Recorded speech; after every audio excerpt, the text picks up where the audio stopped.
뭔가 이제 바람직한 일이라는 걸 알긴 하지만 너무 거창해 보이거나 혹은 나와 닿아 있지 않다고 생각을 해서 혹은 다수가 하지 않는 일이라서 약간 머뭇거리게 되는 현실의 모습들이 작품에 되게 자주 나왔었어요. 그래서 책방지기님들은 그런 경험이 있으셨는지 혹은 그런 부분에서 좀 인상적인 부분이 책에서 있으셨는지 한번 나눠보면 좋을 것 같아요. 저는 그 부분과 연결해서 책에서 이제 인상 깊었던 부분을 좀 얘기를 해보고 싶은데, 그래서 희원이와 이제 수연이와 유진이 학생들을 대상으로 설문조사하는 부분이 있단 말이에요. 근데 저는 이 설문조사 결과도 너무 작가님의 디테일한 설정이 빛나는 부분이라는 생각이 들어서 와, 정말 학교에 대해서 너무나 잘 알고요 이 소설을 쓰셨다라는 알고요 이게.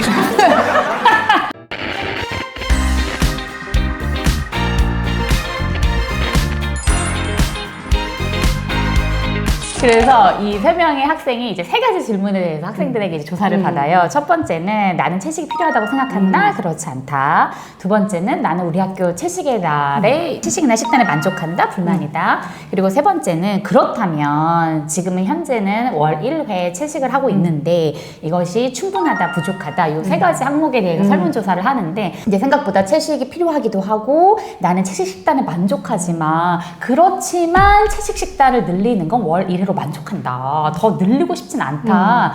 그렇게 대답을 한단 말이에요. 그래서 이 부분을 보면서 뭔가 내가 바람직한 방향이나 좋은 부분에 대해서 말로 이제 찬성하는 거는 쉽지만 그 결과가 실제적으로 자기의 삶의 어떤 적극적인 태도의 변화를 요구할 때 선뜻 그렇다고 대답하는 거는 또 되게 어려운 일이다라는 생각이 들어서 요 설문조사 결과가 또 저희들이 생각할 지점을 많이 준다는 생각이 들었습니다.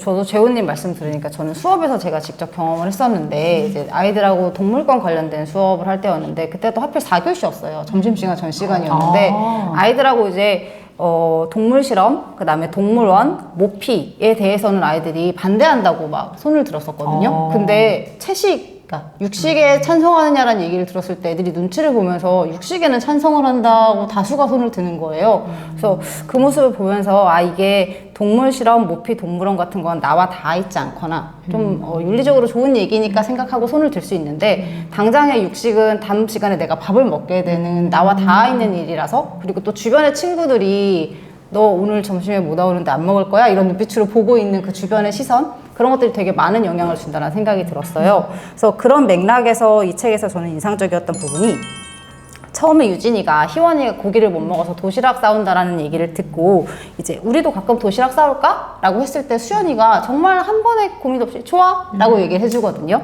근데 어떤 이제 운동이 일어나는 데 있어서 첫 번째 사람이 운동을 제안을 하게 되는데 그 운동이 시작되게 만드는 건 그 첫 번째 사람이 아니라 동조해준 두 번째 사람 때문에 운동이 시작된다고 얘기를 하더라고요. 그래서 그걸 보면서 내가 뭔가 제안할 수 있는 첫 번째 사람이 될 용기가 없다면은 좋아라고 말해줄 수 있는 두 번째 사람이 되어야겠다라는 생각이 들었습니다. 그러니까 아무래도 이 소설이 채식을 주요 소재로 하고 있는 만큼 또 이 소설에 또 흥미로운 채식 레시피가 소개되는 부분이 있단 말이에요.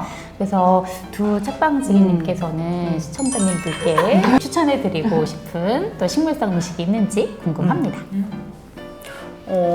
저는 제가 커피를 되게 좋아하는데 여름이 되면 이제 좀 차가운 라떼를 자주 먹는단 말이에요. 근데 차가운 라떼를 먹었을 때 한 가지 걱정되는 점은 배탈이 자주 나요. 근데 그걸 좀 어떻게 바꿔볼까 하다가 요즘에는 이제 프랜차이즈 카페나 작은 카페들에도 오트밀 우유나 아니면 두유를 가지고 만든 라떼들이 많이 나오더라고요. 그래서 그걸 사 먹어보기 시작했는데 확실히 탈도 덜 나고 되게 속이 편하네요, 먹고 나면. 그래서 이 독자님들께도 뭐 오트밀 우유나 아니면은 두유를 넣은 소이 라떼를 그거 맛있게 드셨던 거 맞죠? 아, 저 진짜 맛있게 먹었는데 오트밀 라떼와 소이 라떼는 정말 자주 먹고 있어서 독자님들께도 자신 있게 추천을 해드릴 수 있습니다. 아니 제가 요새 긴축재정을 하고 있거든요.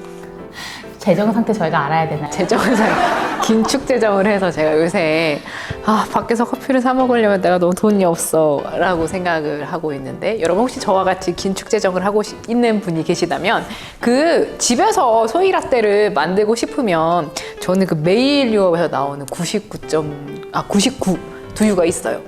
걔를 한 포를 사시고 그리고 카누 2포를 폭폭 넣으시고 얼음을 넣어 섞어 먹으면 아주 맛있다. 채식인의 레시피를 알려드립니다. 진짜 비건 레시피네요. 근데 저는 사실 요리에 대해서라면 좀 할 말이 없는데 제가 요리에 좀 자신 없기도 하고 그리고 고기를 뭐 엄청 좋아서라기보다는 이 바쁜 엄마들은 이해가 될 텐데 사실 이제 뭐 콩나물 하나 가지고 밥 먹어 뭐 시금치 하나 가지고 밥 먹어 이러기에는 너무 미안한데 고기는 그냥 뚝뚝뚝뚝 구워가지고 이렇게 상추랑 주면 뭔가 내가 대충 차려줬다라는 죄책감이 없단 말이에요. 그래서 편하다는 이유로 사실은 고기를 구워주는 건데 또 지금 계속 얘기하시는 것처럼 또 채식 지향인 영희님께서 소개해 주시고 싶은 메뉴가 다양하실 것 같아요. 맞아요. 아니 제가 앞서 여러분 둘이 말씀하실 때 말을 아끼고 있었던 이유는 지금 여기서 썰을 많이 풀어놓기 위한 작업이었는데요. 그닥 아꼈다는 생각이 들지 않았지만 본인이 아꼈다고 하니까 그런 걸로 원래 하겠습니다. 말을 이렇게 하면 프레임에 여러분의 사고가 갇히니까 저는 조금 말했습니다. 프레임을 걸어놓고. 아니 이게 확실히 육류를 먹게 되는 이유는 간편해서 쉽게 접할 수 있어서인 것 같아요. 저희가 이 책에서도 그 여기 표지에도 나오지만 그 브로콜리 튀겨서 강정을 만들지 않습니까?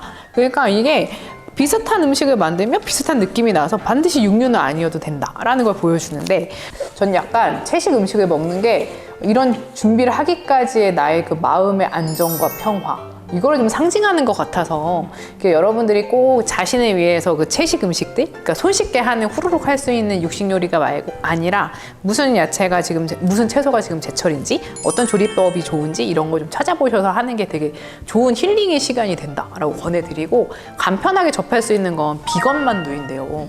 요즘 대형 기업에서 비건 만두를 되게 많이 내요. 제가 권해드리는 건 일단 풀무원에서 나온 표고버섯 만두. 표고버섯 한식 교자 메모하시고 계신가요?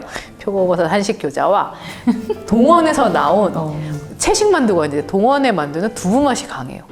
훨씬 담백합니다. 이 책을 읽고 나서 채식에 대한 인식이 어떻게 변화하였는가에 대해서 아주 간단히 이야기하고 저희가 책 이야기를 마무리 한번 해볼까요? 좋습니다. 저는 유진이가 처음에 얘기했던 것처럼 약간 거창하고 실천력 있는 사람들만 하는 거라고 생각을 했는데 이 채식이 여기서 나와 있는 것처럼 유진이도 친구들이랑 일주일에 하루만 월요 채식회 이런 것들 열고 또 이렇게 수연이가 가장 좋아하던 간장찜닭을 포기하게 되기까지 약간 유예 기간을 두잖아요. 그런 모습을 보면서 아, 우리가 이게 뭔가 이렇게 당장 오늘부터 이런 식으로 해서 어렵게 생각할 게 아니라 가능한 부분부터 유예 기간이나 준비 기간을 갖고 조금씩 시도해 볼 수 있다. 그래서 이걸 보니까 아 나도 해볼 만하다 라는 생각을 갖게 한다라는 지점이 제일 좋았습니다. 네, 저는 이제 학교에서 여기서 나왔던 것처럼 채식을 하는 학생들이 좀 도시락을 싸가지고 다니는 경향이 있잖아요. 저도 제가 근무했던 학교에서 채식을 하는 학생은 도시락을 싸가지고 와서 자기 혼자 밥을 먹었단 말이에요. 여기서도 처음에는 도시락을 싸가지고 와서 이제 매점에서 먹잖아요. 근데 이제 영양사님께 얘기를 하면서 여기 있는 3명의 청소년들이 본인들이 이제 급식은 하면서 급식에서 이제 나오는 고기 메뉴만 좀 빼고 도시락을 싸와서도 얼마든지 이제 급식소에서 다 같이 어울려서 밥을 먹을 수 있는 환경이 되는 거예요. 그래서 저도 이렇게 채식을 한다고 해서 뭔가 한 단계를 확 넘어가야 되는 게 아니라 그 경계선에 걸쳐서 얼마든지 변화가 가능하다라는 사실이 아주 인상 깊었고 그렇게 느슨하고 흐릿하게 경계를 지워나가는 이 부분이 아주 좋았습니다. 저희가 지금까지 김주현 작가님의 새 책 브로콜리를 좋아해를 함께 봤는데요. 책에서 유진이가 하는 말에서도 나오지만 이게 다수가 하지 않는 일이라서 이렇게 겁을 먹었는데 막상 하고 나니까 아무렇지도 않았다라고 얘기하는 부분들이 있었어요. 물론 채식을 여기서 소재로도 하고 있지만 채식이 아니어도 저희가 독자님들의 일상에서 너무 거창해 보이거나 아니면 많은 사람들이 하지 않아서 시도해보지 못한 일들이 분명히 있을 것 같아요. 그럴 때 이 책이 좋아 해보자 라는 말을 해줄 수 있는 책이 될 거란 생각이 들거든요. 그래서 저희들도 독자님들의 그런 용기에 좋아요를 보내면서 오늘 좋아요를 보낸다. 이야기를 마무리해 보도록 하겠습니다. 다음 편에서 만나요. 안녕.